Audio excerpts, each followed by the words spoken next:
que Brice Lalonde est vraiment l'exemple même, et ça je le dis de façon très sincère, d'intelligence sur le sujet. Parce qu'avoir été né en fait sur l'antinucléaire, quasiment. Et c'était tout à fait normal en 70, je dirais. En 70, on n'avait pas du tout la notion du changement climatique. De toute manière, le bois, en France, c'est une des sources d'énergie renouvelable les plus importantes. Et vous savez, pour dire à notre ami allemand, la France consomme plus d'énergie renouvelable que l'Allemagne. Oui. Mais si on compte le bois et l'hydraulique. Et l'hydraulique. Tandis que l'Allemagne domine largement la situation quand il s'agit du photovoltaïque et de l'éolien. Nous sommes en France une exception avec notre nucléaire et notre électricité. Donc ce que vous dites est parfaitement vrai. Donc je rends un peu les armes. Donc on peut en faire plus d'électricité si vous voulez. Je ne sais pas quelle serait son origine. Mais dans le monde c'est le contraire. Donc voilà, dans le monde entier, c'est 40% des émissions de gaz à effet de serre, c'est du charbon pour produire de l'électricité. Donc voilà exactement où nous en sommes. Et donc voilà. Et donc c'est pour ça que, si vous voulez, en ce moment dans le monde, on assiste à une ruée vers le gaz. Cette ruée vers le gaz, elle a l'avantage aux États-Unis, par exemple, de réduire les émissions de charbon. Et de supprimer le charbon, lequel d'ailleurs arrive en Europe. Mais enfin bref, rien n'est parfait dans ce monde. Et donc partout, donc le gaz s'est bien débrouillé, si je puis dire, pour dire je suis une excellente source de transition. Voilà, je suis une excellente source de transition. En tous les cas dans tous les pays charbonniers, et le gaz en ce moment est en train de se mondialiser, puisque vous avez même maintenant un triplement des installations de liquéfaction dans le monde. Donc, si vous voulez, le gaz, c'est pas fini pendant un bout de temps, parce que c'est quand même le mieux que le charbon. Voilà. Donc voilà la situation. Et donc le problème de la France, c'est qu'il faut qu'elle se fasse comprendre des autres. Nous, on n'a pas ce problème-là, et donc on a une spécificité. Et cette spécificité, elle réduit les possibilités de vendre du matériel ou des voitures électriques. C'est ça notre difficulté. Monsieur, l'intermittence, oui, tout le monde travaille dessus. Il y a plusieurs manières de stocker. Donc l'hydrogène, c'est une des possibilités. Je pense que le maillon hydrogène est indispensable, ou sera indispensable à l'avenir. Il faudra de l'hydrogène. Mais cet hydrogène, c'est pas forcément pour le consommer tel quel, comme BMW a fait un moteur thermique à hydrogène, etc. Parce que l'hydrogène, c'est une molécule tellement petite qu'elle fout le camp de tous les côtés, c'est compliqué et c'est dangereux aussi. En revanche, je pense que l'hydrogène est indispensable justement de la nouvelle chimie, puisqu'il faudra faire du méthanol ou de l'alcool, ou je ne sais. Et cette nouvelle chimie aura besoin d'hydrogène. En effet, la Cour suprême, quelques jours après l'accord de Paris, a suspendu le plan Obama. Vous savez, le plan Obama, ça consistait à passer par la voie réglementaire avec EPA, l'Agence pour l'environnement, qui a obligé les États à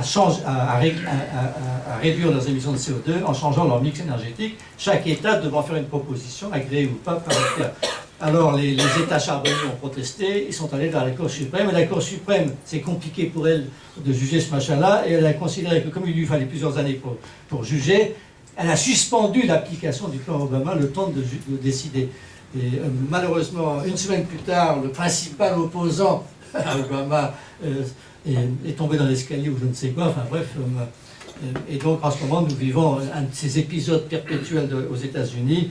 Le président Obama a nommé un autre juge à la Cour suprême et pour l'instant, le Congrès n'en veut pas. Et donc il va un petit peu plus loin que ce qu'il a le droit de faire. Enfin voilà, c'est l'épisode encore de la guéguerre entre les républicains et les démocrates.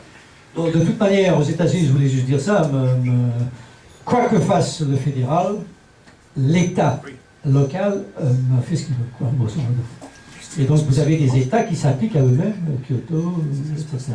Vous avez des villes qui sont très en avance, qui veulent être zéro carbone. Enfin, il y a un peu de tout aux États-Unis. Donc il y a le pire, le meilleur. Enfin, bon. Donc, par exemple, vous avez ce phénomène politique qui s'appelle Jerry Brown. Jerry Brown était le gouverneur de Californie dans les années 70, je me souviens très bien, parce qu'il était avec tous les écolos de l'époque. Il y a un petit jeune. Et maintenant, il s'est fait réélire 30 ans plus tard. Extraordinaire. Et il est maintenant à nouveau gouverneur de Californie. Absolument. Et il prévoit un énorme congrès, peut-être qu'il va inviter la COP en 2018. Vous voyez, donc les États-Unis, c'est tout à fait étrange. Parce que pendant que le fédéral discute de politique, les types travaillent, quoi. Ils inventent des choses. c'est un pays d'entrepreneurs quand même. Donc voilà, ils sont très intéressés. Écoutez, je vais vous raconter une anecdote. J'étais à Boston. Je connais Boston.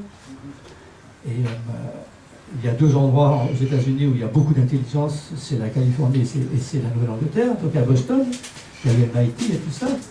Je visite plusieurs startups, il y en a une, alors c'est extraordinaire, ils élèvent des bactéries cyanophiles, ou je ne sais plus, soit anophilées, enfin, de l'époque où l'atmosphère de la planète Terre était emplie de gaz carbonique.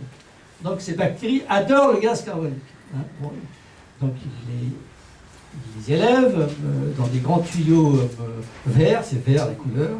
Ça ne fonctionne que pendant la journée avec l'énergie, parce que c'est du vivant. Et ces bactéries, elles ont été génétiquement modifiées, parce que rien n'est parfait, bien entendu, donc elles ont été génétiquement modifiées, et elles produisent de l'alcool. Donc elles bouffent le gaz carbonique et elles produisent de l'alcool, carburant. Voilà, donc cette start-up, c'est très intéressant de la visiter. Il y a des tas de petits tubes agitateurs partout avec du verre, etc. Parce que j'essaie de sélectionner sans arrêt les meilleures bactéries pour les différentes conditions météo. Et donc, si vous voulez, quand on regarde ce genre de truc, ou mon copain islandais qui recycle le CO2, ou même, il y a même un type que j'ai rencontré qui lui a construit un mur qui prend le CO2 de l'air, qui le transforme en roche, etc. Donc il se passe des tas de choses, si vous voulez. Bon, c'est encore du labo tout ça, mais quand même. Et même si je peux vous faire rêver, que fait la nature avec le CO2? Quel est le plus grand réservoir de CO2 de la nature? La roche calcaire.